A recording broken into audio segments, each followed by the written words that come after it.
Hey everyone, you're tuning in to The Reckless Pursuit. This week we're wrapping up our 3-week series on green flags in the church, and we're going to be talking about this question today. What are green flags for a leader, mentor, or spiritual parent?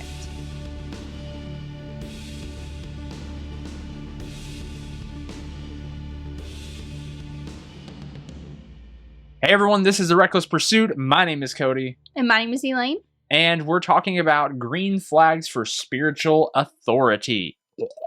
Okay, sorry. I just want to go ahead and start this episode by saying if you have not caught part 1 and 2, part 1 being the difference in church the noun and church the verb, and part 2, green flags in a church-like building, like what to look for if you're trying to attend a new church, I would highly recommend going back and catching those.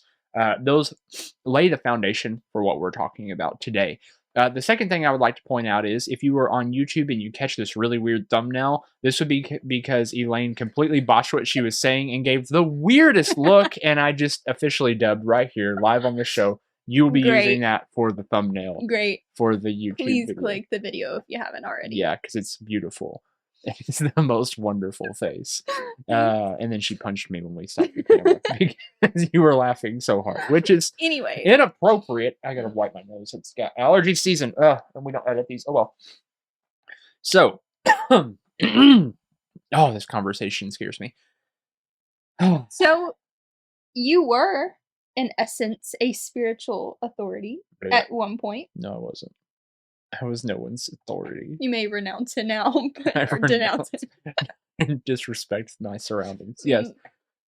Because you were a youth pastor and a worship pastor. Yeah. So I held a level of authority in a church. Let's just talk about this first, because the question had mentioned 3 things, correct? A pastor, a teacher. Is that correct? A mentor, a leader, and a spiritual parent. I was just off. Okay. I want to talk about spiritual authority first, because this is some groundwork that needs to get laid. What is authority? And so let's discuss that first. Not spiritual authority. What is authority? If you go out and you steal from someone's business and you get caught by the police, they have the authority to arrest you. Okay? They have the authority to fine you. They have the authority to lock your butt in jail, okay? If you walk into my house and take something, if you break into my house, legally, I have the authority to inflict bodily harm on someone. I wouldn't ever want to do that, but you have that authority if they break into your house. You have the authority to protect you and your loved ones. Right. I understand laws vary. I'm talking about my home state in Arkansas. Like, I have the authority if someone is harassing my family on my front lawn to tell them, get off my lawn. And if they don't, I have the authority to call a higher authority to get their butt off my lawn. To remove them, yeah. If you are in a business and they do not want to serve you, once again, laws vary from place to place. In Arkansas, if you're in a business and they don't want to serve you, they have the authority to tell you, leave. We're not serving you. Now, there's right and wrong and all of that, which we're about to kind of get into a little bit, but you have authority over your possessions. You have authority over your body. To some extent. That's a whole other conversation we won't get into right now with some of the things going on, but and you have authority if a pastor has authority to tell someone to leave their church or to tell them that they don't agree with them or whatever. They have that physical authority because they are, or the board or whoever, is the reigning active member of that establishment. That's not spiritual authority. Spiritual authority is to say that you have authority over someone's spiritual well-being. Okay? That's a huge responsibility to take on yourself. Can you imagine saying, like, I'm now responsible for someone's spirit? Okay? Now, yes, you can lead people astray, like the Bible talks about that, especially with children, like tie a millstone around your ankle and yeet yourself into the ocean. Like there is some level to that, but spiritual authority is a thing that is used in church a lot of times to dictate how people treat other people and at what level they can control them. And there's an issue with that. I don't necessarily believe in spiritual authority in that sense. Now, Jesus has some things to say on spiritual authority. I have given you all authority to cast out demons, to trample on the serpent and the scorpion. I have given you all authority to cast out demons by name, to heal the sick, to cleanse the leper, to heal the blind. Like, Jesus has given authority, spiritual authority, to everyone To cast out evil. to rebuke evil and shine good. We have the spiritual authority to be a light. Now, there's some muddiness with that, because a lot of times spiritual authority, in their mind, they're doing that very thing, right? You have to filter it through that lens of love, loving God, loving others. And I understand there's things as tough love where you can get into all that. We're not going to, but I mean, I get that there's always exceptions to the rule, blah, blah, blah, blah, blah. Spiritual authority, though, when you walk into a church, things a pastor can tell you. I don't like you, you ugly mug. Get out of my church. They have that authority.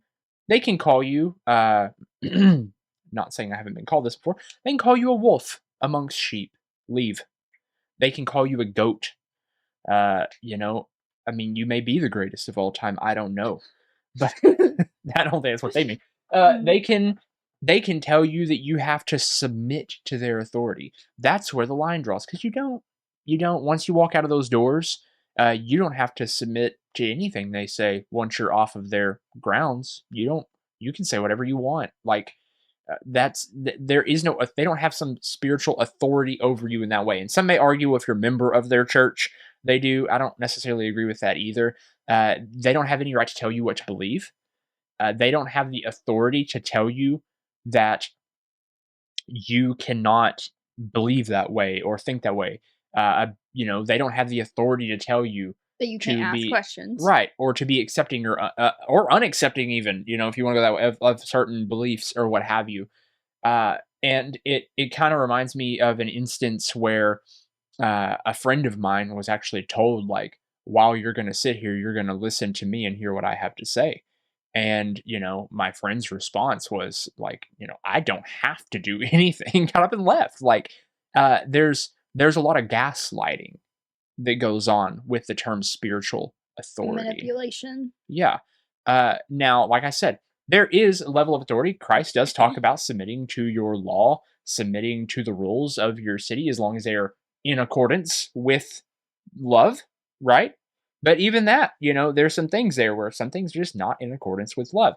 And some people's definitions of love are different. That's a conversation that needs to be had. But it's just that it's a bunch of conversations. Yeah, but it's just that.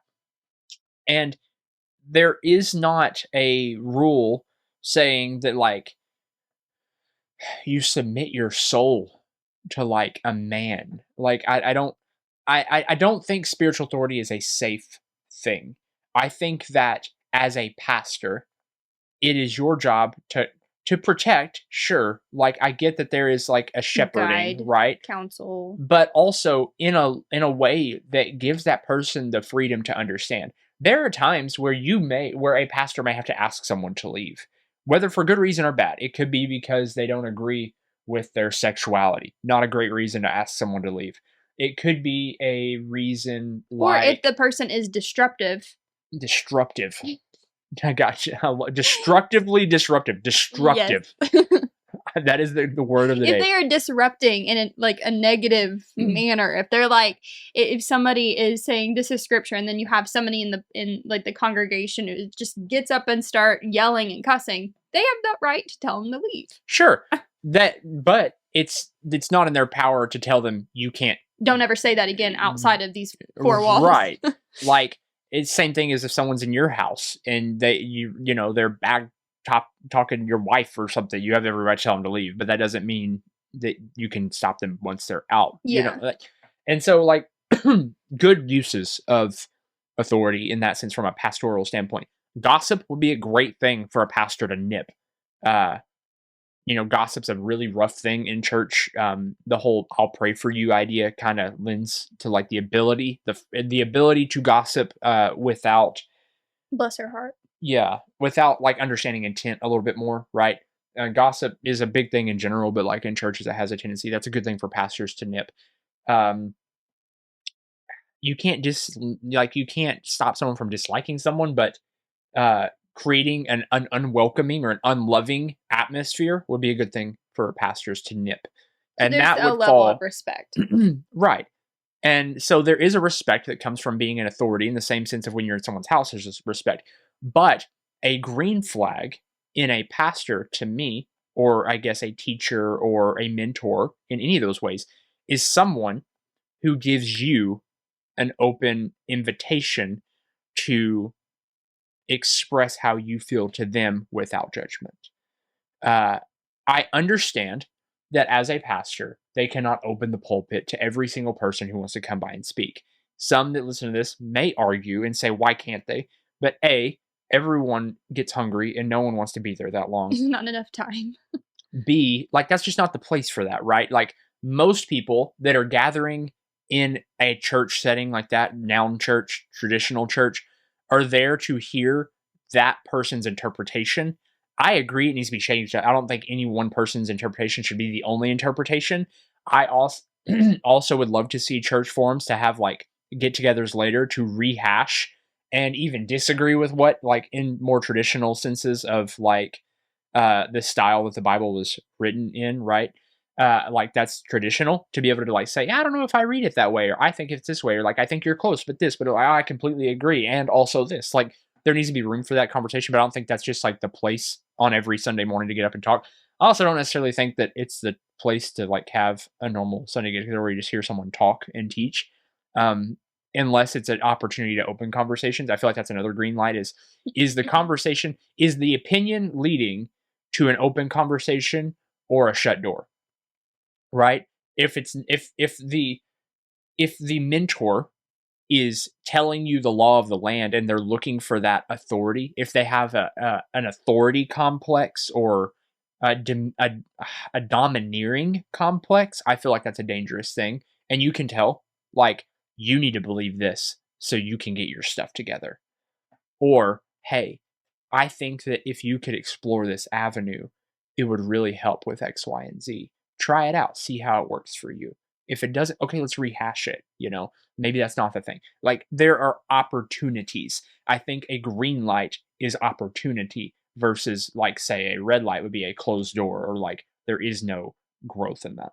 To me, a huge green flag or green light, whatever you want to call it, is a leader knowing how to lead, yes, but when to lead. And I feel like if there is a situation where if somebody's dealing with mental health issues and they go to a spiritual leader, mentor, whatever you want to call it, and tell them, hey, I'm dealing with X, Y, and Z. And if you have already gone through or discussed the issue through a spiritual lens, because that is important, and you have already reached that avenue and they need medical and professional help. To me, a green flag is a pastor or a mentor saying, hey, I am not well versed in this. I am not well equipped to help you. But here's somebody who is, who pulls other leaders, other resources, even if it's not within the church noun, pulling a doctor friend or a counselor friend or whatever. Or not a friend. Or not a friend. Yeah, somebody that, they did their own research and they don't know this person. Because sometimes that can lead to other things. But being able to, if they don't know how to lead, they are able to take a step back and find someone who can lead that person and help them with whatever problem that they are facing. Which kind of ties into like understanding domineering versus like growth mentality, right? A domineering mentality would be like, you need to meet with me and we need to get this situated. Like, let's start doing these. Let's do, and there may be, like I said, a little bit starting out, but if you're starting to get nowhere or it's just not working, a growth mentality person would say like, this is beyond me.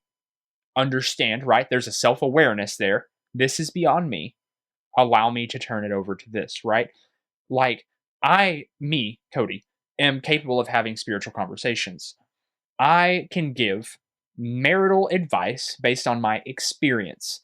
I do not have the experience to be able to tell someone about children. I can give opinions if asked, on what little bit I have Or recollected from other divorce, people, even. or divorce, or I can give someone advice on dealing with alcoholic parent, or from the perspective of a child to someone who has an addiction. I cannot necessarily speak to someone who has an alcoholic father outside of the realm of my, like, the shared characteristics, but there's differences, right? Like, I can't speak to an alcoholic brother outside of just my perspective on having an alcoholic family member. There comes a point where it's like, okay, this is where my expertise ends, this is where yours has to begin. I couldn't tell you the first thing about the expertise on raising a house cat, but I can tell you a lot about raising a dog. It's common sense, right? Like, I don't know anything about raising cattle, but I know about I don't know, planting shrubs. Like, you get what I'm saying? Like, it's kind of one of those things where, like, your expertise is limited, and sooner or later you have to turn it over to someone who has the Being proper. able to use your gifts well, but also giving room and opportunity for other resources to Mhm. utilize their gifts. Yeah, and then because this recording has gone on for quite a while, we're at 16 minutes now, I think. I want to kind of sum up with the last bit. Spiritual parent. This is a kind of a charismatic term a lot. It's a newer Um, term for me. I have only discovered within the last few years. I didn't grow up using this language, so this is very new territory to me. yeah, I would say a spiritual parent is a title you give to someone within your own mind. That Okay. they don't give to themselves. Right. Anyone who is looking for the title of "I want to be your spiritual parent," I've had someone come to me looking for that title once. He was a musician and he was trying to, I'm using air quotes, mentor me. And he quite literally said, "I would like to be a spiritual father to you." I didn't even know this man very well, but you could very much see he was wanting to indoctrinate And me. I feel like that is very stepping over a boundary And that steps over boundaries spiritually. It steps over boundaries physically, mentally. emotionally, Yeah. emotionally. Like, someone who is looking for the title of spiritual father. And it's funny because the man that I look to as almost like a spiritual father is kind of the one that told me this originally before I ever, like, like, I've known him a very long time. Like, I'll gladly say, like, shout out to David. I love David. And like, he and I have always had a very mutual understanding. We can sit down, we can have a conversation, and it's just open, right? Like, I can go to him for advice as much as he can come to me for advice, right? And we have that open reciprocity. And I think a green light or a green flag for a spiritual parent would be the same green flag you look for as an adult in your physical parent. Can you go to them? Okay, I have a great relationship with my father. I can go to my dad, and he can give unmerited advice, but I don't have to receive it.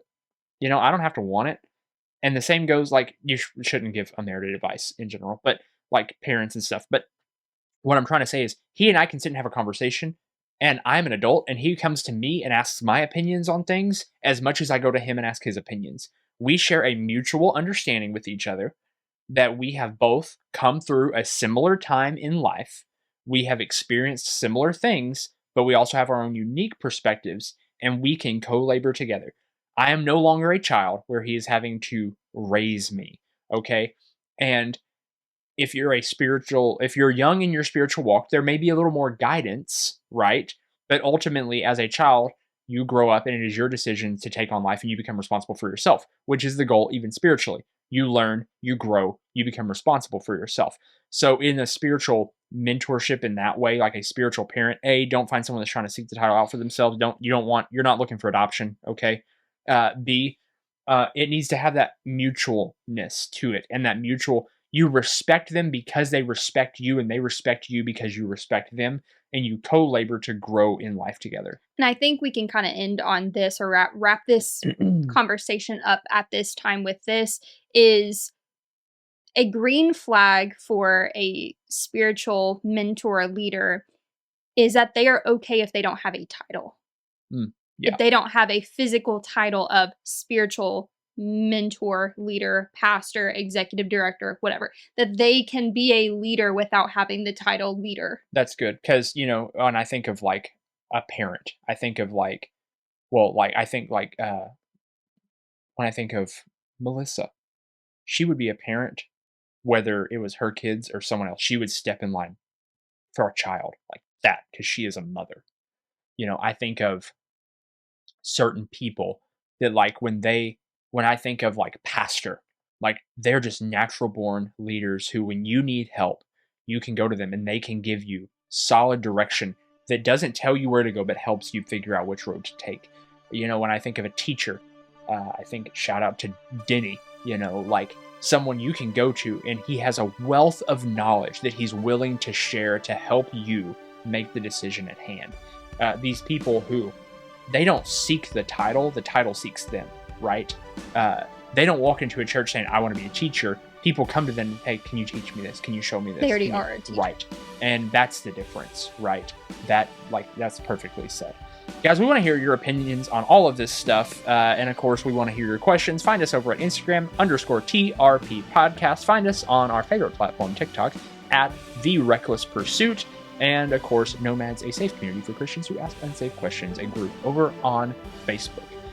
We love you guys. We look forward to hearing from you. Ask your questions and see where we get to next now that we're wrapping this series up on The Reckless Pursuit. And as always, be brave, be bold, and be reckless. We'll talk soon.